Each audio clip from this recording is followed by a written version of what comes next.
YouTube, Ranger Reno, checking in with another YouTube video for you. On this one, I'm going to do some wild crafting, which means I'm going to get food from right here on my land for me and Mrs. Ranger to eat. Now, if there's one thing about Ranger that you need to know, I like food. I'm kind of a large fellow and I can eat a lot of food and I enjoy eating. Now, Mrs. Ranger makes sure we eat good food, healthy food. She's taught me a lot of what I'm going to show you, but some of it I've picked up along the way on my own.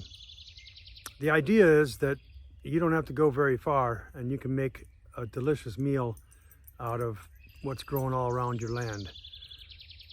So I'm going to take a quick walk, show you a couple things that I use for making a salad, and then of course at the end I would most likely add some hard-boiled eggs, a little tuna, maybe some salmon, venison roast, whatever, to get some protein on top of that salad as well. So without further ado, let's get into it and show you a couple of things we go for.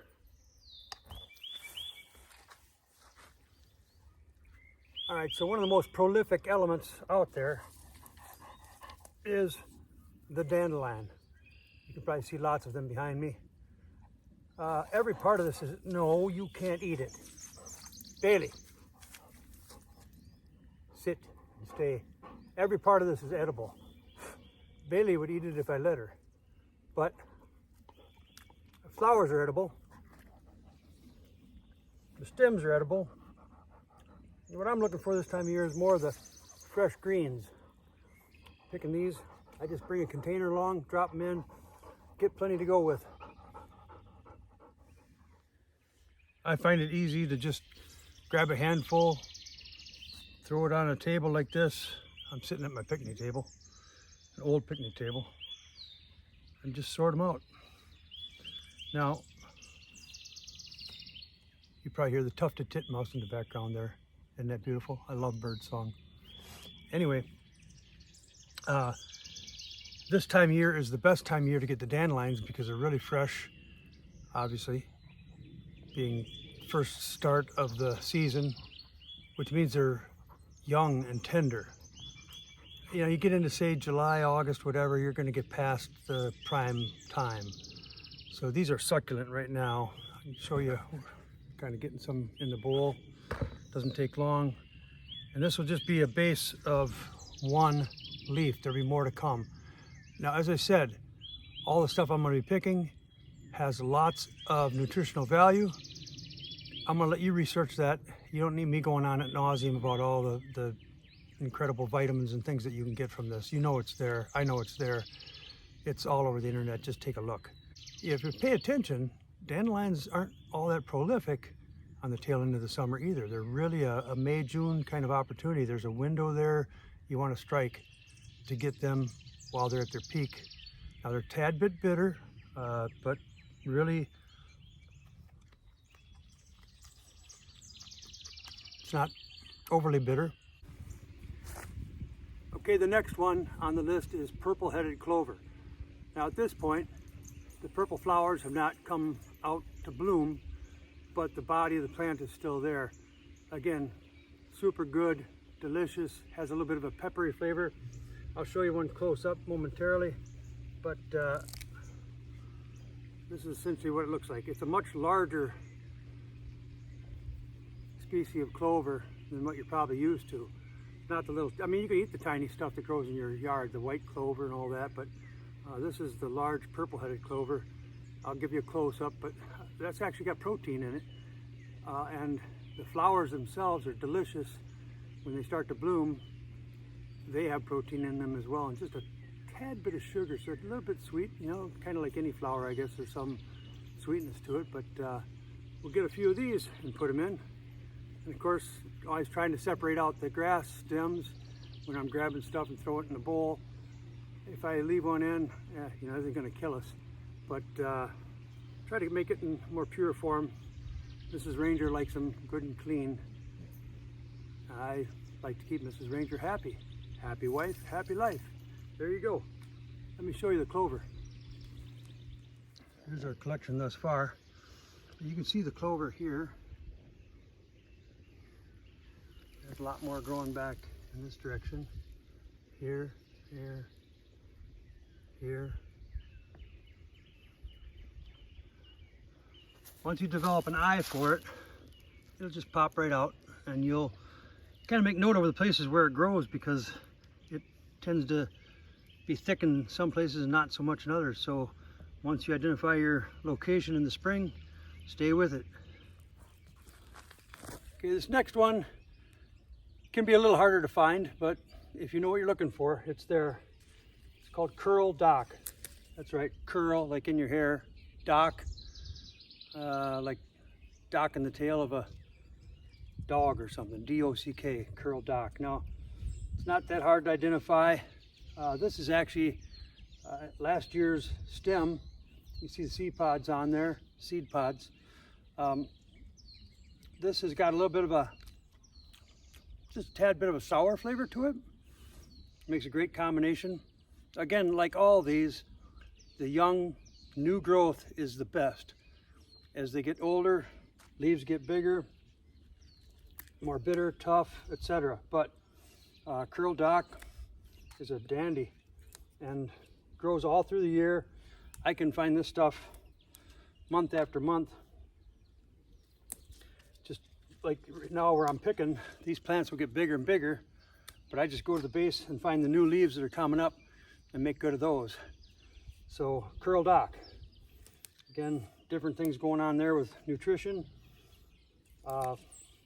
Actually in the fall, when they all come up with these big seed pods, I've not done this, but I've heard, and from reliable sources, friends that know what they're doing, that you can actually take those seed pods, grind them up, make a flour out of them and use them like that, but also cook them in muffins and things and eat them that way. Now, as you know, by watching Ranger Reno, it's kind of day in the life of Ranger Reno. What am I doing today? What am I going to be doing tomorrow? I don't really have a strong theme of all fishing, all hunting, whatever.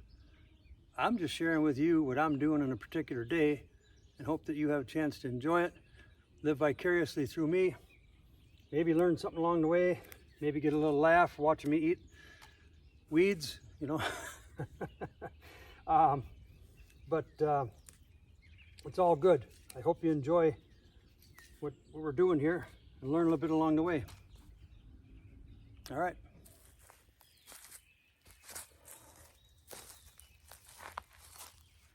Okay, I've been searching for a little while. Been hard to come by, maybe a tad early to get after it. I mean, spring is just starting to actually act like spring up here in the Northland. But wild garlic mustard. Try to give you a close-up of it. It's probably a good thing that I'm not finding a lot, because it is considered an invasive, but there are lots of mustards growing out there. These are nice, tender little shoots again, young, tender. That's probably as good as it gets, the size I'm finding here. Not to be confused, I mean, there's a lot of other ferns and things around me, but the garlic mustard is a little bit far and few between. See a few here, get those. They're delicious. Eventually they'll fill this in, and because they are an invasive, it's not good, because they'll outcompete all the other things around me and take up a lot of the forest space and the understory, and that's not good. But they make for a great addition to your salad. Garlic mustard. I'll show you one here. So this is a wild garlic mustard plant right here. Perfect size to eat. I just kind of snap off that more tender top shoot. Here's another one right here. You can see that leaf. Research it, you'll find it. Again, I don't want to take all your time through an identification program, but you'll get it. Just get out there and read a little bit, research a little bit, and you'll find all you ever wanted to know about wild garlic mustard, curl dock, purple clover, and dandelion. And of course, this time of year, some nice asparagus would do very well in the salad. Right here, I gotta be careful I don't get stung by those stinging nettles, but got that one. Oh, the chickens are out. Hello girls, how are you doing today? Yeah. Here's another nice sprig of asparagus. We'll keep that raw, put it right on the salad, and away we go. Chickens don't like asparagus. They leave it alone, which is good for me. Of course, they're missing out on it. Now we're ready for one final step before we actually make the salad and that sort of thing. Showed you the harvest thus far. Nice mix of greens, more than adequate quantity. This will feed us easily tonight.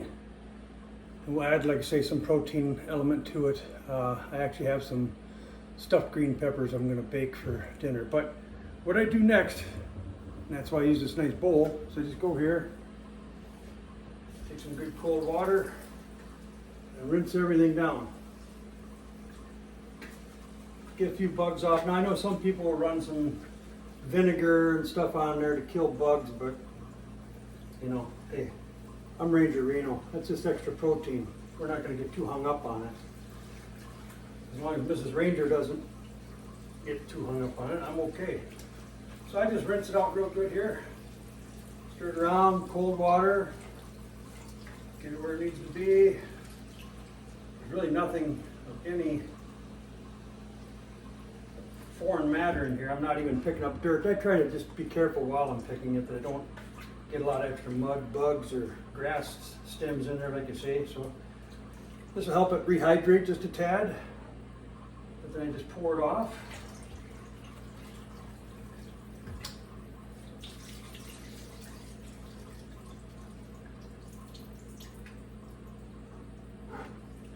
And then I bring out the secret weapon. Ah, the secret weapon, you ask. What is that? Well, glad you asked. This is, no, I don't know how you say this, OXO. Oxo? It's a salad spinner. It's really cool. So I take my greens now that I've harvested, put them in here. Oops. After they've been rinsed. Hang on.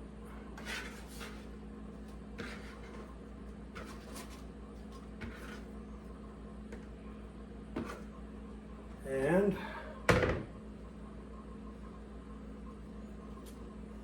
we put the lid on. Oh, come on. Gotta get it all in there. All right, there we go. Let me get a little different angle here. Hang on. So the salad spinner works by centrifugal force. When you put the lid on, then you start to push. It spins. All the water is forced to the outside edge, along with, you know, any remaining debris, bugs, whatever. But it makes for a nice dry salad. You don't want a bunch of extra water and stuff in there. You're not eating a soup, you're eating a salad. So this makes for a really nice thing. And this is a break. Here we go, we can stop it. And now, beautifully dry. All the water's in the bottom. Pull that out, put it in a bowl. I might dice it a little bit before we have it for the salad to make it easier, more digestible. Because we've got a few stems in here. Dandelion stems aren't much. And I try to keep, you know, everything picked at a short stem length, but every now and then there's some in there. So we'll work a little bit out of that and be ready for dinner. So we're ready for some real mixed greens, my friend. Lots and lots of incredible nutrition here. Now, you will need to research what to pick. Make sure you get it right. I know this stuff like the back of my hand because I've been doing it for a while. If you've not done it before, make sure you're picking the right stuff. Get out there and find what's growing wild around you that you can eat. It's way better than iceberg lettuce, I'll tell you that. Iceberg lettuce is just like eating an iceberg. It's just water. There's nothing to it, man. This stuff, holy mackerel, you're gonna take off like a rocket with energy and health as a result of it. It made me grow to be 6'7", so if you're short and you wanna get taller, this might be an opportunity for you. That's just a joke, ha ha ha ha ha.